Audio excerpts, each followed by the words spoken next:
రాటిక తెలుగు రాష్ట్రాల్లో సంక్రాంతి సందడి మొదలైంది. అందుకు సంబంధించిన బ్రేకింగ్ న్యూస్ చూస్తున్నాం. ఈ తరుణంలో భాగ్యనగర రహదారులన్నీ ట్రాఫిక్ జామ్ తో కిటకిటలాడుతున్నాయి. పండగకు ముందే ప్రయాణికులు ఊర్లకు వెళ్తుండడమే హైవేస్ అన్ని జామ్ అయ్యాయి. ఇక హైదరాబాద్ విజయవాడ జాతీయ రహదారిపై వాహనాల రద్దీ విపరీతంగా పెరిగిపోయింది. మరి ముఖ్యంగా ఓవైపు ఔటర్ రింగ్ రోడ్డు వద్ద వాహనాలు బారులు తీరగా, మరోవైపు పంతంగి టోల్ ప్లాజా వద్ద వెహికల్స్ క్యూ కట్టాయి. పెద్ద కాపర్తి నుంచి వెలిమినేడు వరకు సుమారు 6 కిలోమీటర్ల మేర వాహనాలు నిలిచిపోయాయి.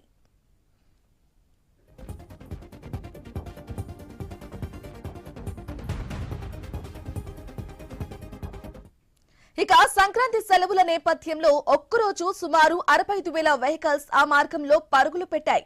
ఈ క్రమంలో వాహనాల రద్దీని నియంత్రించేందుకు టోల్ ప్లాజా సిబ్బంది సహా పోలీసులు ఎప్పటికప్పుడు అప్రమత్తంగా ఉంటూ తక్షణ చర్యలు చేపడుతున్నారు. ఇక మరోవైపు సంక్రాంతి పండుగకు సొంతూళ్లకు వెళ్లే ప్రయాణికులతో హైదరాబాద్ నుంచి ఇతర ప్రాంతాలకు వెళ్లే మార్గాల్లోనూ వాహనాల రద్దీ పెరిగింది.